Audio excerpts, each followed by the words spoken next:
We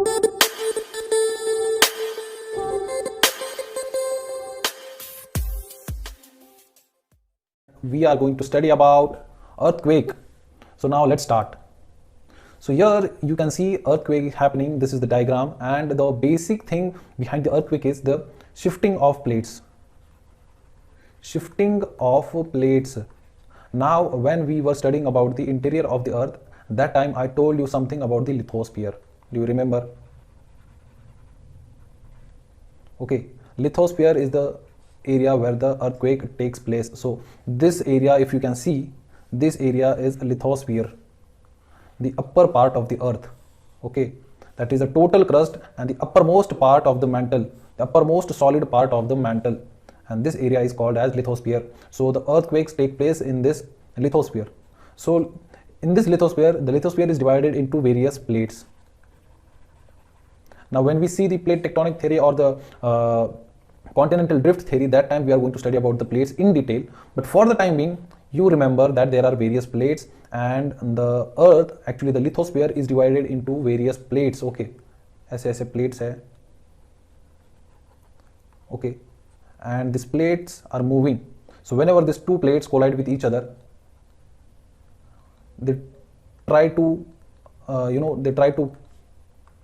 they try to push each other, and at that time friction arises, and when this friction arises, at that time energy is released, and here you can see there is a crack happens. Okay, so this is the point where the plates are colliding with each other, and the energy is released, and this energy is transferred. Okay, this energy travels, you can see here. So this energy travels, and what happens is, here you can see this area is called as a focus. And now this focus is the area where actually the earthquake is taking place. Here the plates are colliding with each other, so this area is called as focus. और उसके ठीक ऊपर, okay, just above the focus, you will find the epicenter. So the epicenter is the area just above the focus. Focus is the point of earthquake where actually the earthquake is happening. Now when the earthquake happens, it releases the energy, and this energy travels in all directions. Okay, all directions. Now this energy is traveling in all directions in the form of body waves. Now the body waves, the earthquake waves, are the body waves of the earthquake have two waves, P waves and S waves. So P waves and S waves are the two waves of the earthquake which are traveling in all direction. Okay, they are also going downwards also. They are not only going the upwards, but they are traveling all over the direction. समझ लो ये अर्थ है और यहाँ पर earthquake हो रहा है. Okay, if this is the area where the earthquake is happening, so the waves, the earthquake waves, they will go in all directions. They will go in this direction, this direction, this direction. They will go down also. They will go in all directions. Okay, now you should remember the P waves and S waves are the earthquake waves. They are also called as body waves. Now one thing you should remember about the P wave is that P wave can travel through solid, liquid as well as gas. Okay, it is like sound wave. It is similar to the, okay, here I'm P wave. Okay, P wave is similar to sound waves, and it can travel through solid, liquid plus gas. Okay, so it is also called as longitudinal waves, and it can travel through solid, liquid as well as gas. Solid plus liquid.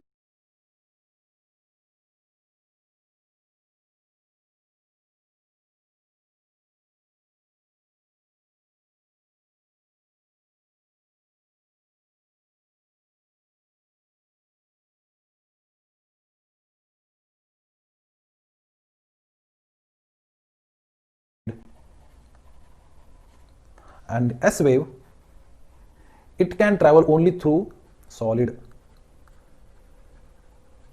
Now remember these two things. ये बहुत important है. अगले हमारा जो भी हम पढ़ने वाले हैं इसमें ये बहुत इंपॉर्टेंट है. Okay, P wave can travel through solid, liquid plus gas, and S wave it can travel only through solid. Now this makes all the difference, and this helps us to study the interior of the earth.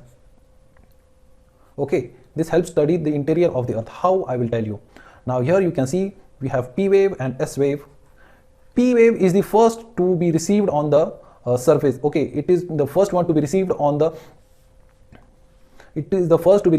seismograph. The seismograph is the machine, it is the where the earthquake waves are recorded. Okay, earthquake waves are recorded at the seismograph on earth. Okay, it is a machine, and we first receive the P waves. So the P waves are the first one to be received on the seismograph. You can note it down in your copy. And S waves are this, they come after a time lag. Okay, they have a time lag. They come very late in the seismograph. So P waves are also called as primary waves because they are the primary one to be received, to be noticed at the seismograph, and S waves are the secondary waves.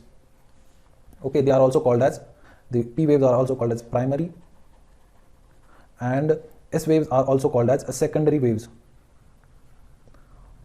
They are also called as, again when this S wave go here, they are transformed into the surface wave. Okay, so these are the surface waves, and the surface wave, the destruction which is happening due to the earthquake, this is all because of the surface wave, because of the S wave, the surface wave. Okay, now don't get confused the S wave with the surface wave. Okay, so S wave is different. S wave is different and surface wave is different. Now all the destruction which happens due to the earthquake, that is all because of the surface wave. It travels on the surface. Okay, it travels on the surface and it causes all the destruction. Now we are only talking about the P wave and S wave. Why? Because now we want to know the interior of the earth, how the material of the earth is made. So here you can see this is the P wave, and here this is the S wave. Okay, P wave and S wave. This is the P waves vibrate parallel to the direction of the wave. Okay, so here you can see they are vibrating parallel to the direction of the wave. This is their direction, and here they are vibrating parallel to the direction of the wave. And the S wave, they vibrate perpendicular to the direction of the wave. Okay, so this is their direction, and they are vibrating perpendicular in this way. This is their direction, and they are vibrating perpendicular to the direction of the wave. Okay, now let's see what is the shadow zone. The shadow zone, we can know everything about the internal structure of the earth. So as we know that P waves, they can travel through solid, liquid plus gas. Okay, they can travel through solid plus liquid plus gas, which the P waves. And S waves, they can only travel through solid. Now remember this thing. Now when here is the focus of the earthquake, and the energy is released, and the waves are going in all directions. They are vibrating, and they are going in all directions. So now when they are going in all directions, sometimes they get reflected and refracted also.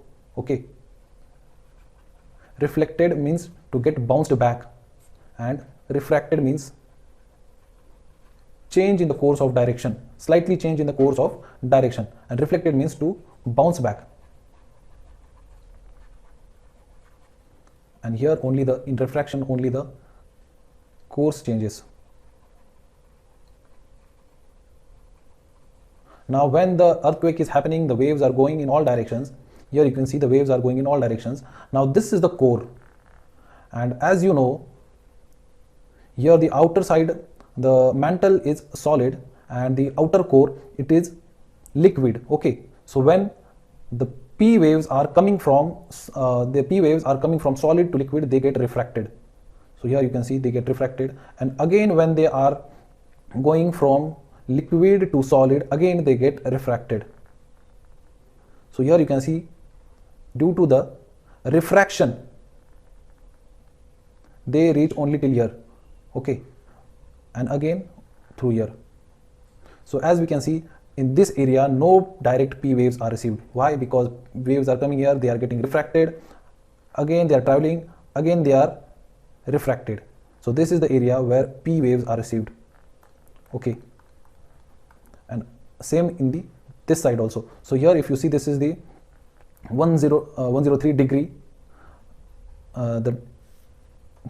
So if we see the zone between 03 degree and 142 degree, here we don't receive the P waves, and this is the shadow zone of the P wave shadow zone, because in this area we don't receive any P waves.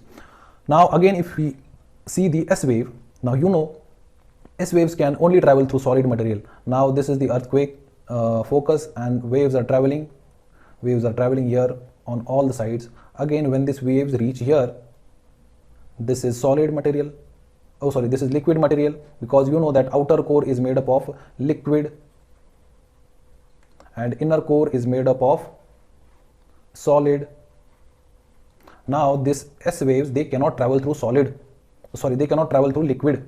So when they are reaching this outer core to the solid to the liquid area, they are reflected back, they get reflected back, but they travel through all the solid material. So you can see, as they cannot travel through the liquid, they are not received from 103 degree to 103 degree on the Richter scale. Okay, so no direct S wave received here in this area.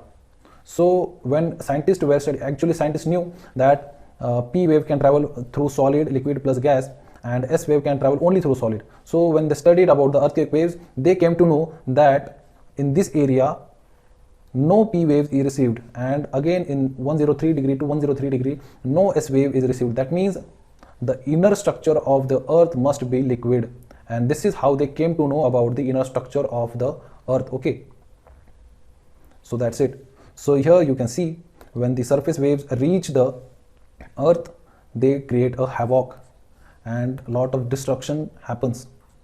Okay, so that's all about this earthquakes. In our next lesson we are going to study about the volcanoes. So till then, stay tuned. Thank you for watching. Jai Hind.